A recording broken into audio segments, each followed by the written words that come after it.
Hey everybody, it's BJ And Patrick. and we're back talking all things real estate. And real quick, before we get into the episode and what we're going to talk about today, if you haven't, give us a like and a subscribe, and let's go. Guess what? So, new mortgage rules are set to spur market recovery, but the impact may be short-lived. Okay. Okay, so claiming new mortgage rules, right? Okay. So who's so maybe before we get into it, who's this by? This is from the Real Estate Magazine. Okay.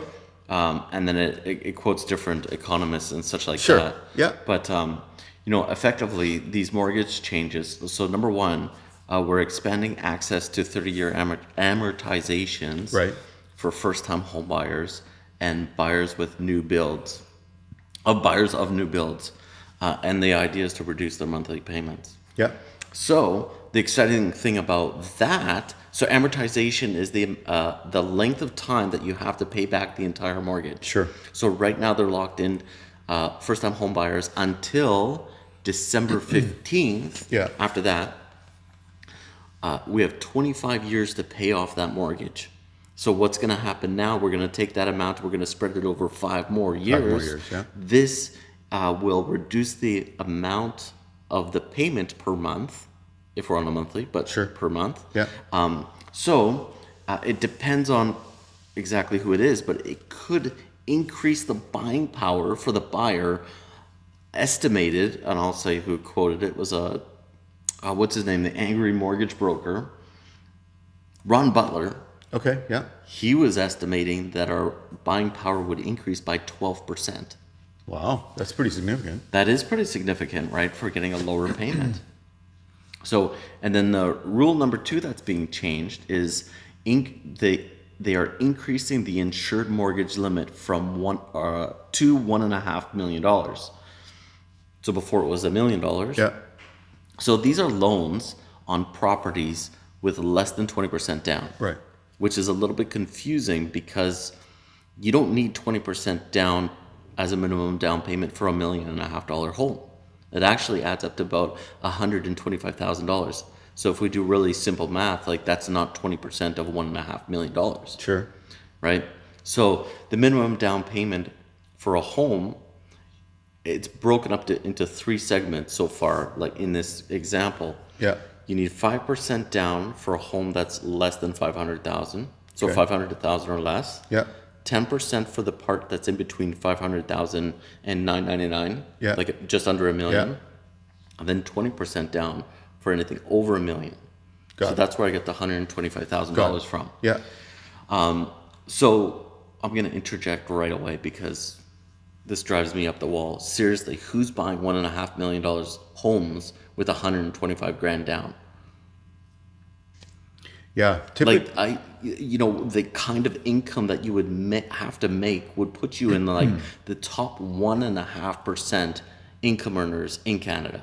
Yeah, and in conjunction with that, I was going to say typically, when you're moving up to a million, or we'll talk about this market. When you're moving up to $1 million home, that's probably, or $1.5 million, that's probably your third home in this market, second or third home. I'm just going to talk about my clients. I've got clients who they would have bought a condo, young family just starting out. We got them a condo, and they ended up.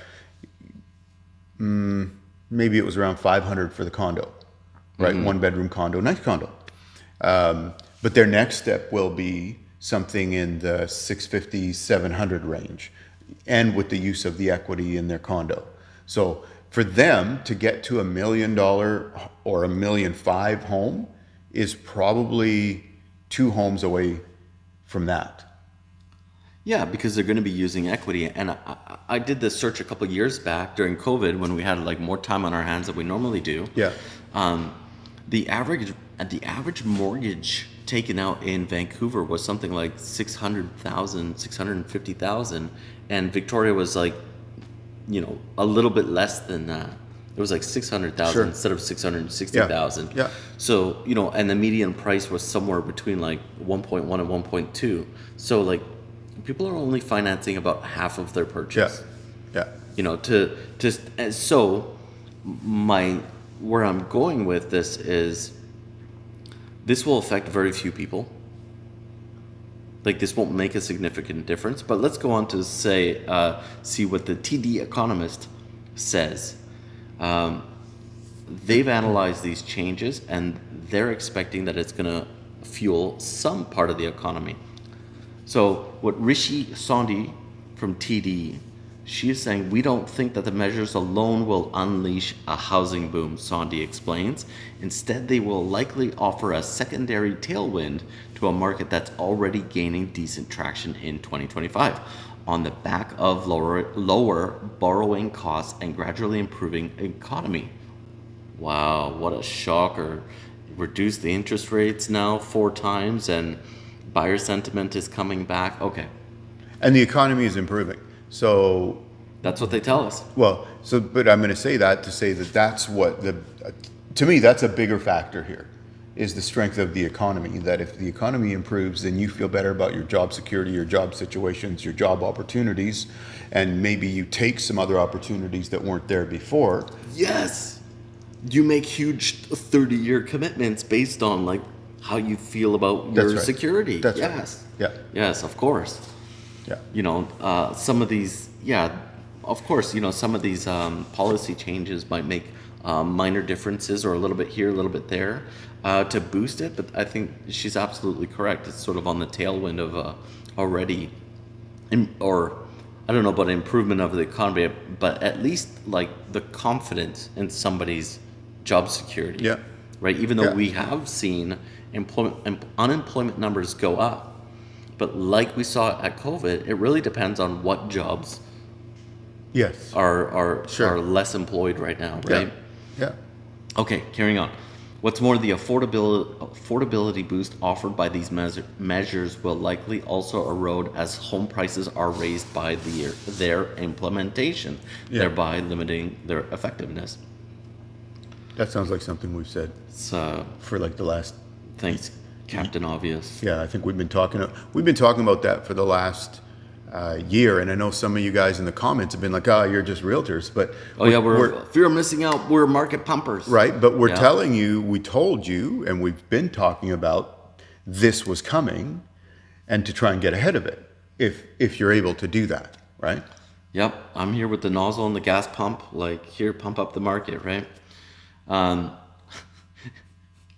In other words, these 2 new changes offer somewhat of a catch-22. While they will help more first-time home buyers enter the market, the resulting demand will likely drive prices higher, reducing affordability once again. Segments. Go for it. I got to throw in the 1.5. Most first-time home buyers are not going to a $1.5 million home. No, they're spending like between $500,000 and $600,000. Right. Yeah, and then the metros are buying condos. Outside the metros, they're buying detached homes. Yeah. And I think that's about a 60-40 split. That's on Stats Canada. I found it somewhere. Sure. All right. Yeah. So carrying on, there's no silver bullet solution to help boost the Canadian real estate market.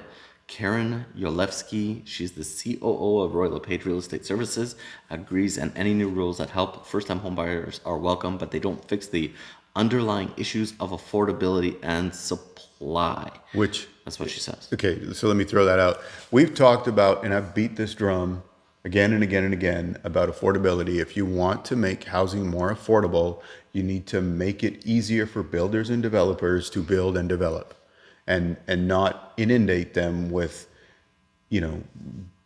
bureaucratic nonsense where the bar keeps moving.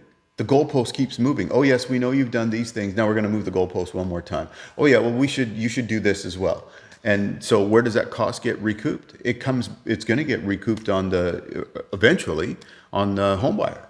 I'm going to jump on that wagon, and the hypocrisy of screaming affordability that we're going to do something, and then the municipalities charge hundreds of thousands of dollars and then increasing development cost charges across the municipalities. Yeah. And then say they're like, oh yeah, we're all for affordability. It's just complete nonsense, right? Yeah. I'll believe it when you remove those DCCs. Right? That's it, right? Yeah, because it's the evil speculators. It's not the municipalities. And foreign buyers and money laundering and criminals and whoever else you want to blame. But you could blame all this. Here we go. You could blame all of those things, but if you don't have an income, if you can't budget and have discipline in your spending Yeah. to save up for a down payment and have sacrifice location, you might have family, you might have services, you might have whatever, you might have some sentimental attachment to the area that you grew up in or whatever.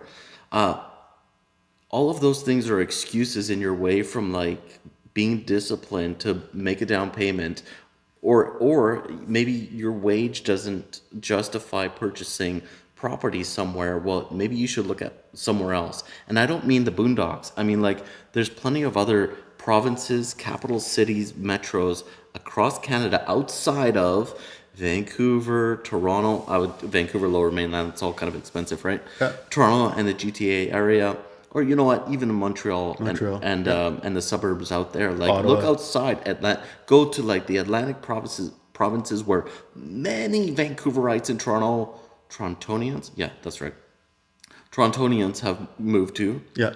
And prairie provinces. Yeah. Like, get your head out of the sand. Yeah. Look around, and Yeah. budget. If you're not paying attention to your budget, you probably have a really good quote for this. You're not going to change anything if you're not tracking it. Well, here's the law: is what you track will grow. Well, BJ stated it. That's the law. So that's the end. That's So the way end of that. you can figure this out and look at this in any area. People who track their physical progress and track what they're consuming for calories and things like that, their physique reflects that. People who track their budget, their spending, and do these things, and they have the right mindset about it, because there's a whole part of the picture that mindset is so important of is there's a lot of people that they go into this thing with the belief that they're never going to be able to afford a home. Well, can I tell you, if you think you're never going to be able to afford a home and that's what you believe, you're right. You know what? Exactly. Yeah, that's exactly it, right? It's a huge mindset thing, right? So let us know if these rules you think they will make any significant impact in your market. But don't forget to like and subscribe and leave your excuses why you haven't bought a house yet, or give us a call and we'd be happy to help you with that on your next home purchase or your first home purchase. Thanks. See ya.